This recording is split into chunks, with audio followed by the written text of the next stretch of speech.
Assalamu alaikum, this is me Ehtisham and you're watching my YouTube channel RILS Lingua Expert. I'm the expert trainer of IELTS, PT, OET, IELTS life skills and other English language proficiency exams. In this video, we're going to learn the concept of adding S or ES in the verb form in present tense. So here you have to learn the 6 rules of adding ES in the verb form in the present simple for action sentences. So let's get to begin today's class. Rule number 1 is whenever the verb ends with double S in the present tense, so you with the third person singular and the indefinite pronouns, you're going to use S or ES in the form of verb. So here we would add ES in the form of verb which ends with double S. Like I will give you examples.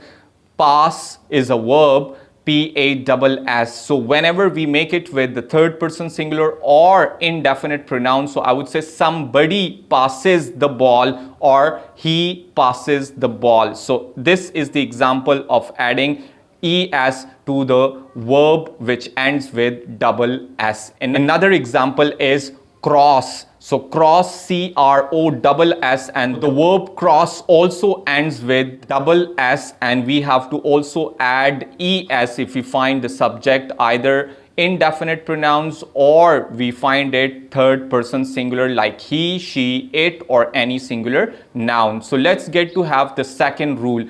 Rule number 2 is when a verb ends with SH, so we also add ES. For example, I say finish, he finishes. So I would just add ES in the form of verb in the present tense. And the other verb is brush, which also ends with SH. So we also add ES if we find the subject either indefinite pronoun or third person singular. And this verb becomes as brushes. So she brushes her teeth daily. Now let's talk about rule number 3. Rule number 3 is when a verb ends with CH. And here you can have the example of the verb catch or patch. So catch ends with CH and we also add ES in the form he catches, she catches, somebody catches. And another verb is patch. So here also we add ES in the form of the verb that she patches up with him. So this is the example of the verb which ends with CH and we add ES to it. Now let's talk about rule number 4.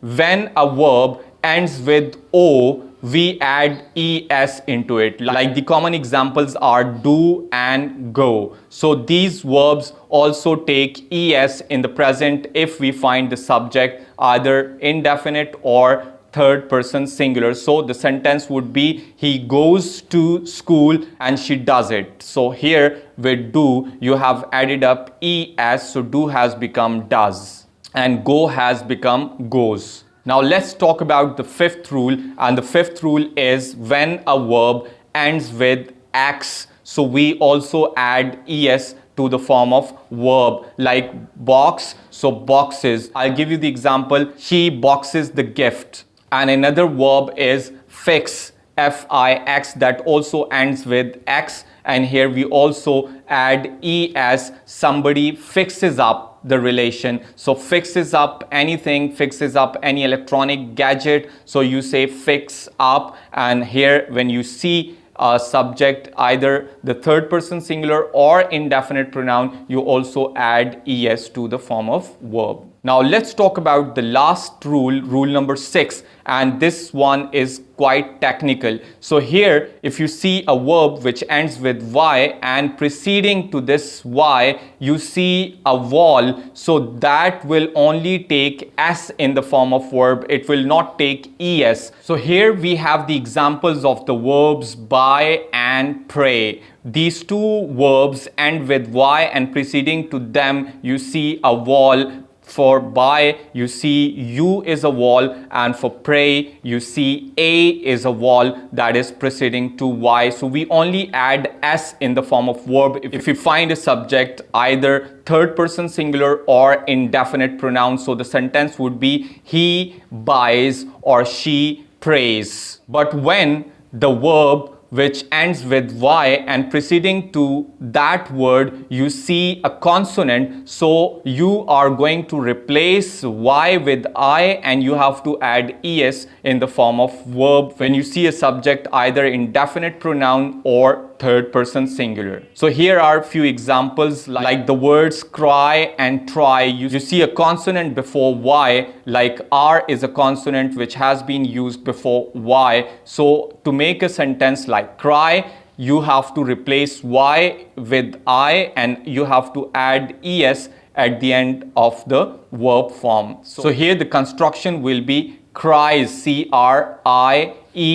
instead of C-R-Y-E-S. So this is the difference between the verb which ends with y and preceding to vowel and the verb which ends with y preceding a consonant. So I hope that you have clearly understood, and now in writing you will be very much careful for writing the correct addition of s or es in the form of verb, and s we use with the rest of the applications except these 6 rules which you have learned where we only add es. So thank you so much for watching. If you have liked my video, so please do like and share, and also subscribe to my channel for more informative videos. See you in the next video. Till then, Allah Hafiz.